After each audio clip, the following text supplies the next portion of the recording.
Okay, everybody. I'm waiting for my other screen. Here we go. All right. Happy Friday, everybody. We made it. We did it. We're here. It is after 5 on a Friday. For those of you who don't know me, hi, I'm Dr. Bridget Young. I'm a doctor of perinatal nutrition, and I'm the founder of babyformulaexpert.com. Home from a very long week. I'm just noticing all the Christmas junk in my background. Just bear with me. To talk to you about another feeding topic.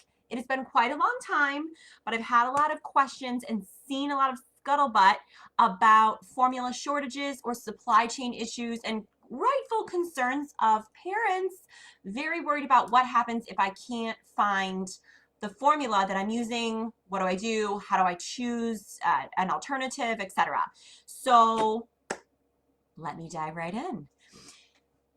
I want to say first, I have not heard of any actual formula shortages, meaning like a family was actually not able to find their formula. You may have to go to a different store, but I have not heard of any actual manufacturing shortages. And at least it's my impression that the situation now is nowhere near as bad as it was the first wave of the first pandemic, or in the same pandemic. You know what I mean? The very first wave in 2020. So don't panic just yet. However, it's always good to be prepared. So I want to talk to you about how you go about choosing an alternative formula if for some reason you can't find your baby's formula, or you only have time to go to one store because you underestimated and now you're running out, your baby went through a growth spurt. Like, we get it. Okay, so there's a couple points to note. The first is just a general one, and that's if you're in the position where you need to find a formula quickly, sexy extras do not matter. Let me give you an example. So if you're feeding something like Enfamil Inspire and it's got lactoferrin in it, which is a super sexy extra, fantastic, great. If you're in a situation where you can't find that formula, choosing a formula that does not have lactoferrin makes no difference in terms of your baby's tolerance. Like having lactoferrin versus not lactoferrin, having 2FL versus not having 2FL is not going to make a difference for whether or not your baby tolerates the new formula. So that's really good news. The caveat is, here's what does matter: the major ingredients, the protein and the carbohydrate. Fat is the other major ingredient, but this is my take home. The protein and the carbohydrate, those two things are going to matter for your baby's tolerance. So if your baby's doing really well on the formula you have, you want to find a formula that matches that protein source and that carbohydrate source. I will give myself a plug. The easiest way to quickly find a formula that exactly matches that your formula is to join my course, because I have cheat sheets and it is easy as pie for you to just look it up and be like, oh, this one's exactly the same, I'll get that one. If you are not in my course, that's fine. You can still totally do this by looking at the label. So flip over the label of your current formula, look at the very first couple of ingredients.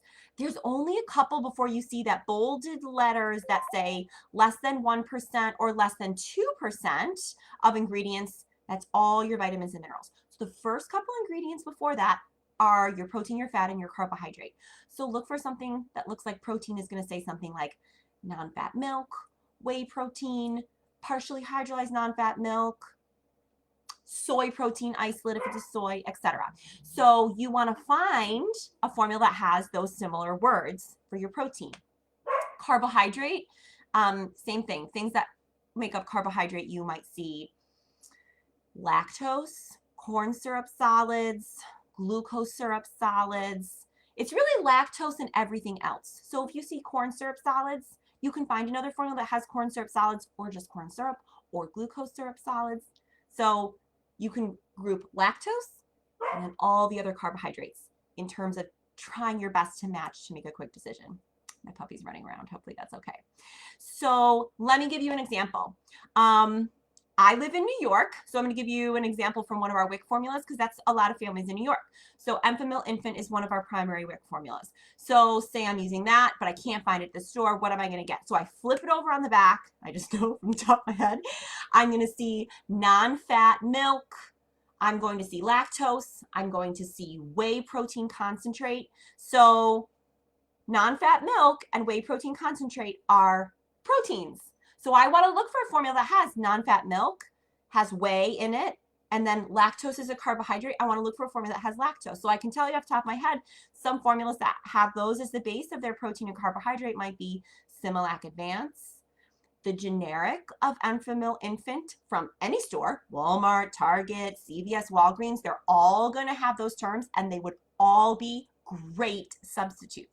That's not an extensive list. I'm just going off the top of my head. So those are all great substitutes because the majority bulk of the formula is going to be basically the same. So your baby's likely going to tolerate it really well until your regular formula is back in stock. Let me give you an example of a more specialized formula. So let's do a partially hydrolyzed formula like Similac Total Comfort.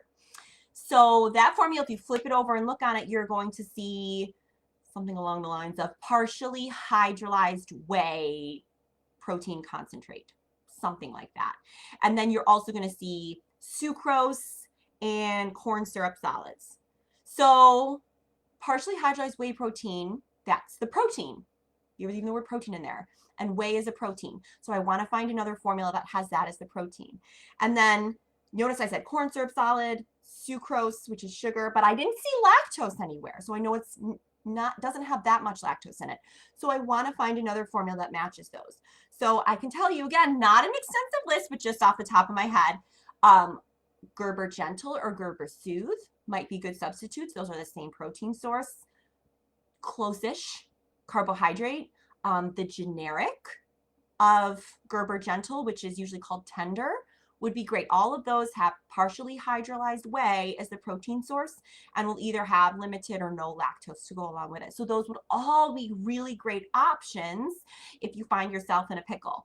And the chances of all of those being out, I've never experienced anything like that in my whole career. So I really don't think we would get to that point. So to summarize, flip over the nutrition label of the can you're using now. Do your best to just look at the first couple of ingredients. Don't be overwhelmed. Just look at the first couple. Figure out what is a protein ingredient, what's a carbohydrate ingredient, and then just look for those same words on any other can. If you are really panicked, get in my course, and it is like literally there's a sheet that you can print out that has every formula on the market anywhere, and you'll be able to very, very quickly choose which one you just want to order online. But you can absolutely do this on your own, so there's never a reason for you to panic that you can't get your baby's formula. So I want to leave you with a couple of exceptions that I want parents to be really aware of if we do end up in a situation where some formula switches that weren't anticipated end up being necessary. Yeah, that's right. I did. So here's a couple of exceptions. If you are using Enfamil Gentlease, which again is also a WIC formula in New York, so like a lot of my New York mamas are like, listen up. Yeah, girl, listen. If you're using Enfamil Gentlease, this is a very unique formula, unique in the case that the generic is not a great substitute. In the vast majority of cases, the store brand or generic formula is like a fantastic substitute, and I'm like, save the money, treat yourself, and use the money for your family or some self-care. But in this case, I usually don't recommend it. Here's why. If you look at the label on Enfamil Gentlease, you will see partially hydrolyzed non-fat milk and whey, meaning they take non-fat milk and a little extra whey, and they partially hydrolyze the whole thing. All the proteins are partially hydrolyzed, which means partially chopped up into smaller pieces. So your baby is consuming only smaller piece proteins. If you look at the label of the generic, it says partially hydrolyzed non-fat milk, comma, whey protein concentrate, meaning they only chopped up the milk, but then they threw in full-size whey. So the generic is actually a mixture of chopped up proteins and full-size proteins. Some babies are going to handle this no problem. Like you won't notice, and it'll be fine. But if you've never tried the generic and you're on Gentlease, you may run into an issue. Your baby's never drank a protein that big before.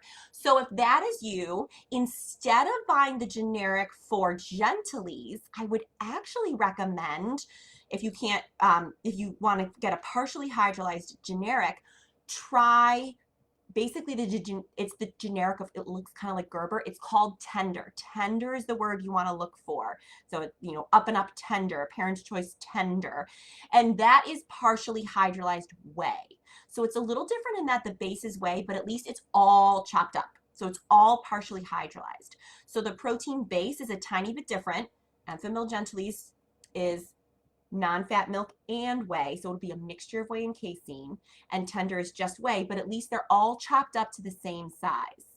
And this is just my personal opinion here, that the size is going to make a bigger difference in this case. So you'll still be able to find something to feed your baby.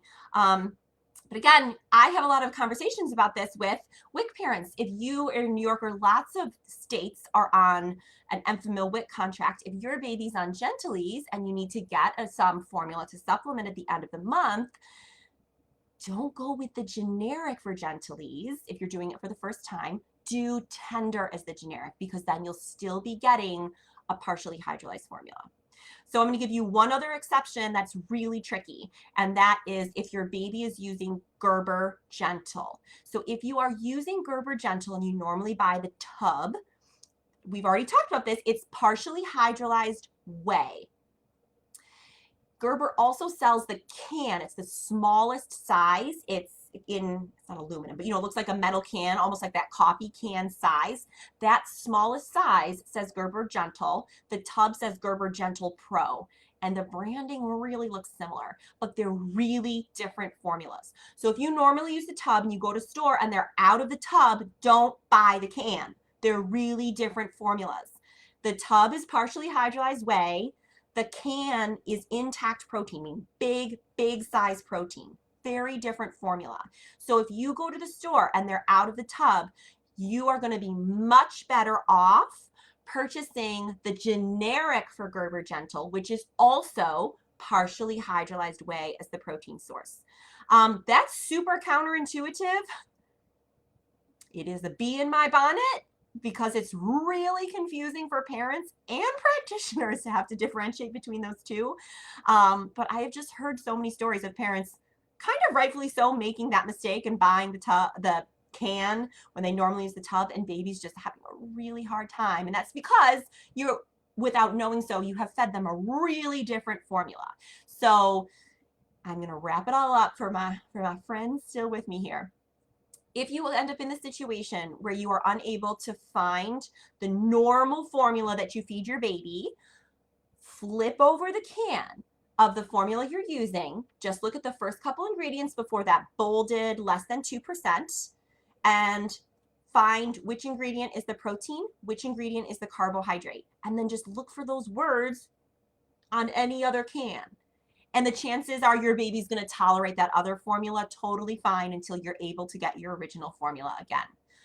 Huge exceptions to be aware of are Enfamil Gentlease. If you're using Enfamil Gentlease, the generic is pretty different, and you're probably better off using the generic called Tender as opposed to the generic Gentle.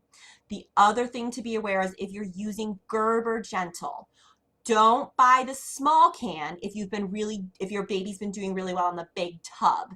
Actually, the generic for Gerber Gentle is a much closer replica of the tub of Gerber Gentle than the actual Gerber can. I would give a timeout for that. When God puts me in charge, I'm handing timeouts right and left. That'll be one of my first ones. Oh, Lord have mercy. All right. And if you do need additional help, get over to Baby Formula Expert. You can read a way to your heart's content. And we also have a beautiful course that walks you through holds your hand. You can ask me questions. It's 100% satisfaction guaranteed. You will leave with no question unanswered, and we would just love to serve you inside. I have not done a video in so long because it has just been a doozy of several months, I think, for all of us. So it's nice to be back. It's wonderful to see faces here. We are all going to survive the holiday season. My deepest wishes for happiness and health to all your families and all your little ones. And hopefully I'll be around next week to bring another tip. If you have a question, pop it in the comments and I'll answer it, or better yet, I might even do a video next week, because if you have it, another mommy does too. I'll talk to all you guys soon. Bye.